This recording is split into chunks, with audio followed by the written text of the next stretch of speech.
el año 2011 se llevó a cabo en Corea del Sur el Mundial de Atletismo.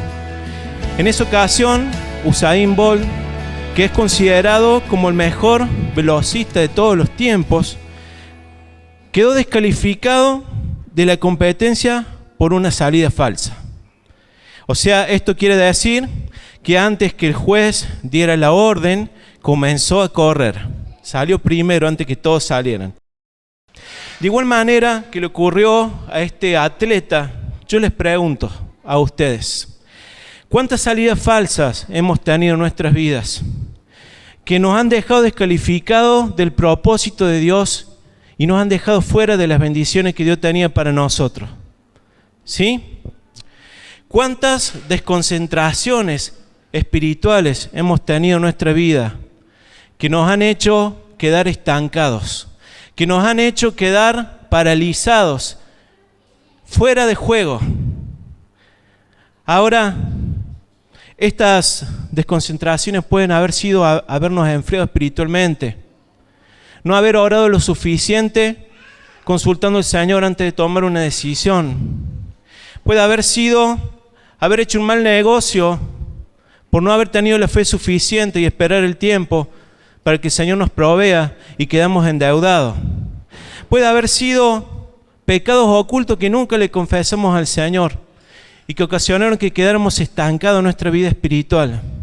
Muchas desconcentraciones y muchas cosas que nos ataron y que nos dejaron fuera de juego. Sin embargo, a diferencia del juez de este deporte, nosotros tenemos la gran ventaja de que tenemos un Dios que, aunque no lo merezcamos, es capaz de darnos una segunda oportunidad. Amén. A diferencia de este deporte, nosotros tenemos un Dios que es tan misericordioso y tan compasivo, que es un Dios de segunda oportunidades. Y de esto quiero hablarles en esta tarde. Dice Romanos 15:4, todo lo que está escrito en la Biblia es para enseñarnos. En otras palabras, todo lo que fue escrito en la Biblia ha sido dejado para que nosotros no cometamos los mismos errores que cometió el pueblo de Israel o que cometieron otras personas. ¿Sí? Todo lo que vivió el pueblo de Israel, sus aciertos y aún sus desaciertos, sus errores, han quedado registrados en la palabra de Dios para que nosotros no cometamos los mismos errores que significaron, por ejemplo, para Israel quedar fuera de competencia o perder bendiciones que el Señor tenía para ellos. En el libro de Isaías, del profeta Isaías, encontramos nosotros un plan de Dios para Israel, que es el mismo plan que tiene para nosotros. El libro de Isaías fue escrito en un contexto histórico de una gran decadencia moral y espiritual. Aún los líderes religiosos de la época le habían dado vuelta la espalda a Dios. Había una gran decadencia espiritual. Entre algunos pecados denunciados por Isaías, que son los mismos pecados que nosotros cometemos. Por eso nosotros decimos que lo que ocurrió con Israel también puede ocurrir con nosotros. Y por eso debemos estar atentos. Se encontraba en la falta de conocimiento y el abandono de Dios. ¿Cuántos recuerdan ese versículo que dice: mi pueblo fue destruido? ¿Por qué? Porque le faltó conocimiento.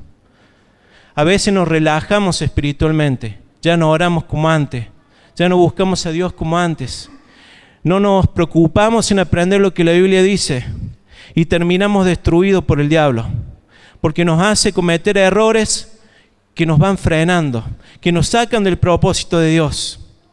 Pero es por falta de conocimiento y por haber abandonado los principios de Dios.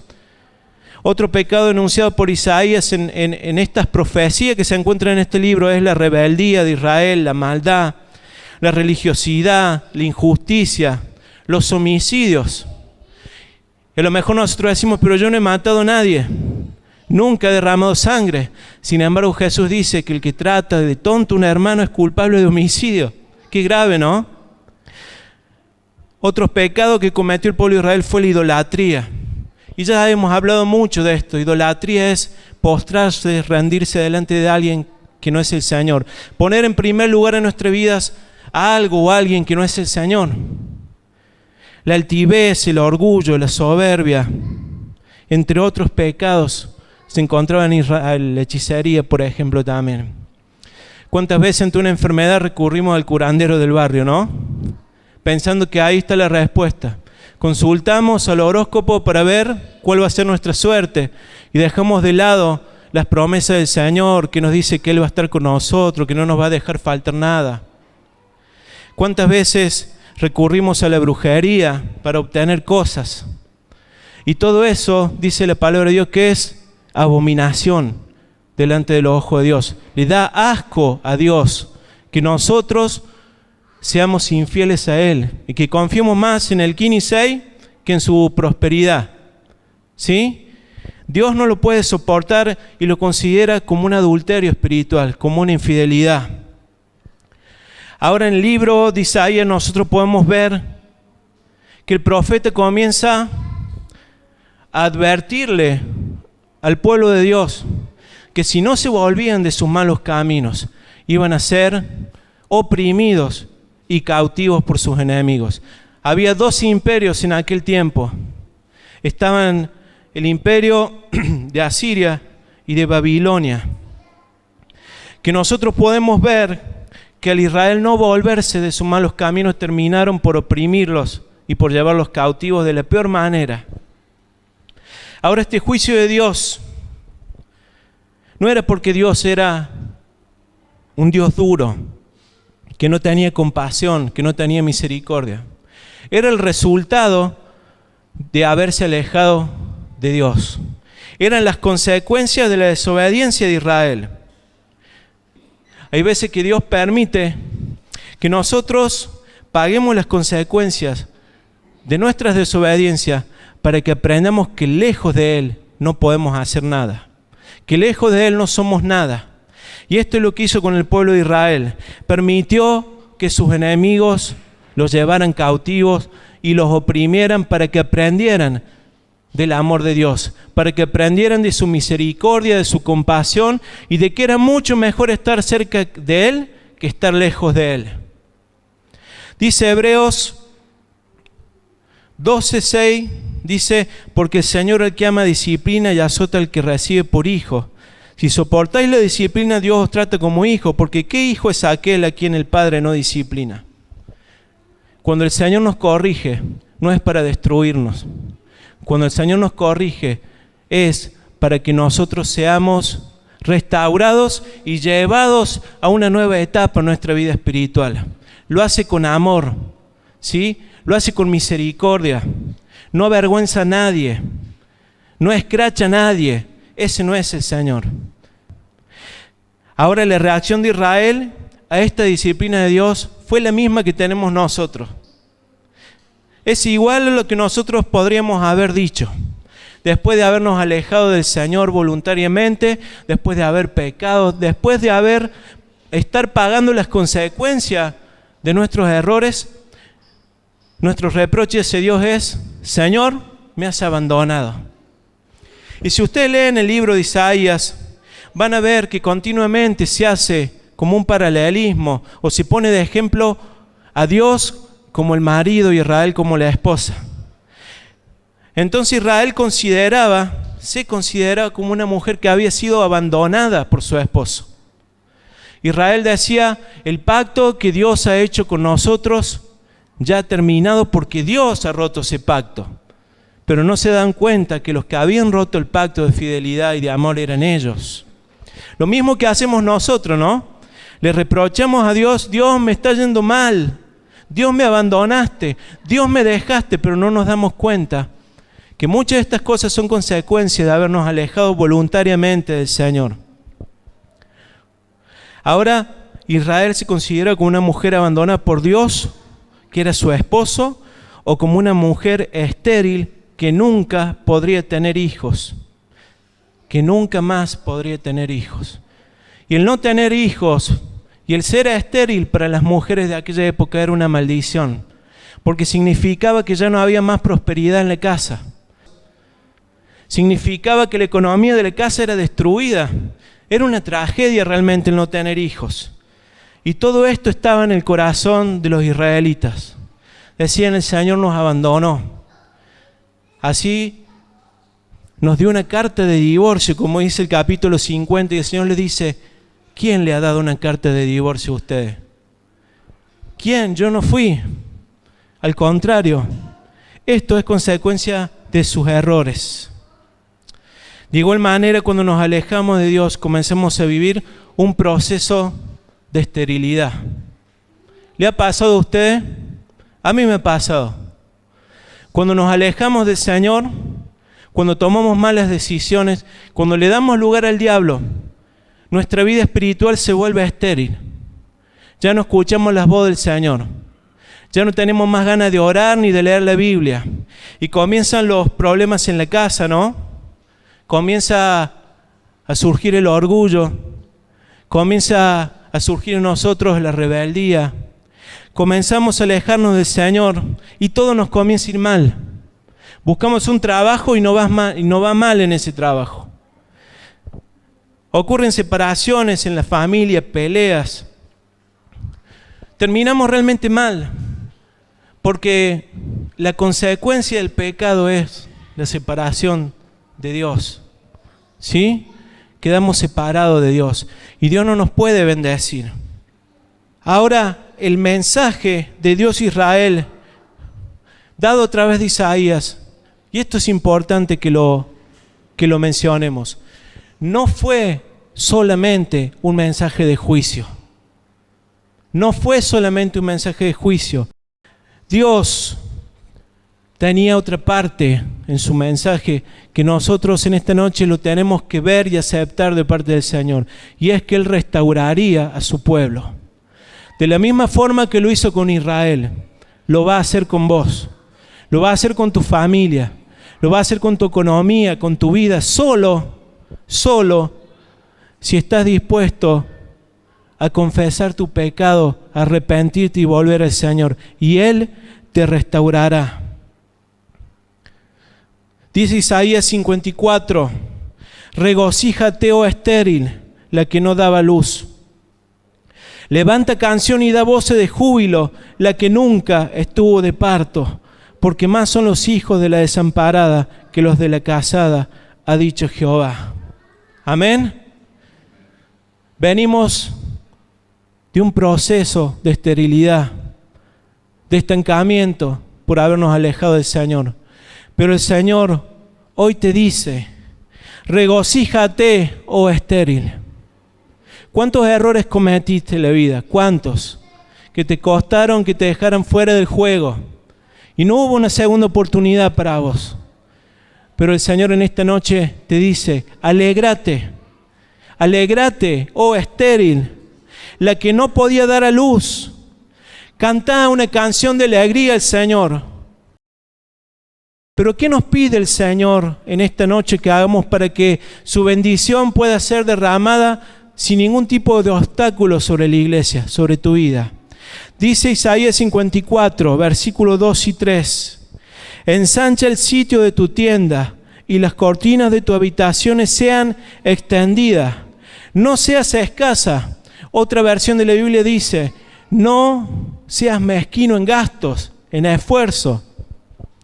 Alarga tus cuerdas y refuerza tus estacas, porque te extenderás a la mano derecha y a la mano izquierda, y a tu descendencia heredará naciones y habitará las ciudades asoladas. ¿Qué nos pide el Señor que hagamos en esta noche? Lo primero es ensanchar el sitio de nuestra tienda y no ser mezquinos, no ser escasos, no mezquinar gastos, no mezquinar esfuerzo. Y cualquiera que haya construido sabe que para ampliar una casa, primero ¿qué necesitas? Un terreno, ¿no? Bueno, ya el terreno lo tenés. Pero a nadie se le ocurriría edificar una casa o ampliar su casa a un lugar lleno de piedras, lleno de basura, lleno de yuyo, de escombros. Sino que lo primero que uno hace para poder extenderse, ¿qué es? Con el terreno. Lo limpia. Entonces el Señor en esta noche nos dice, ensancha el sitio de tu tienda. ¿Cómo lo vamos a ensanchar? Haciendo una limpieza.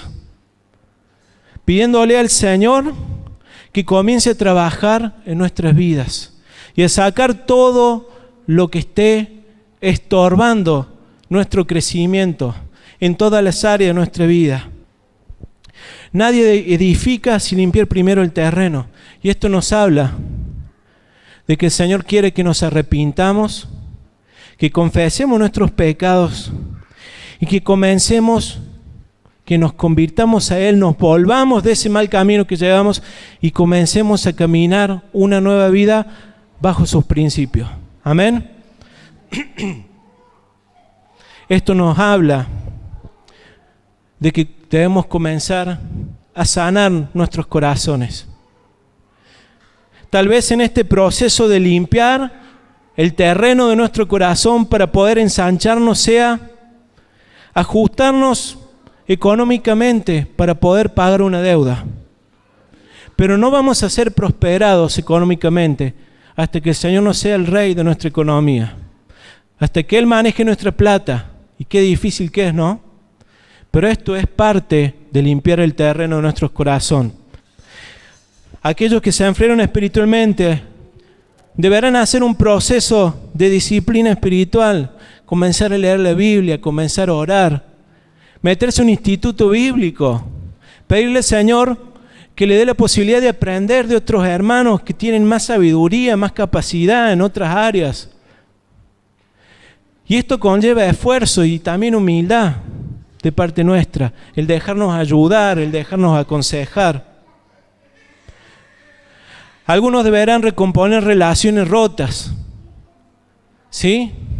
Algunos deberán pedir perdón, otros deberán perdonar y olvidarse de las ofensas.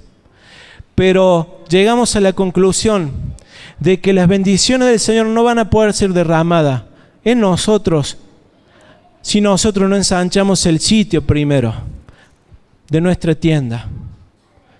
Otra cosa que el Señor nos manda es alargar nuestras cuerdas y reforzar las estacas. Una vez que hemos limpiado y ensanchado el sitio, el terreno de nuestros corazones, debemos poner cimientos sólidos en nuestra vida, cimientos firmes, para que nuestra casa no se caiga, para que esa carpa no se vuele. ¿Y los cimientos firmes dónde los vamos a encontrar? ¿En nuestras opiniones? No, en la palabra del Señor. Amén. Tener estacas firmes, sólidas, cimientos sólidos, es nada más y nada menos que comenzar a vivir una nueva vida en Cristo. ¿Sí?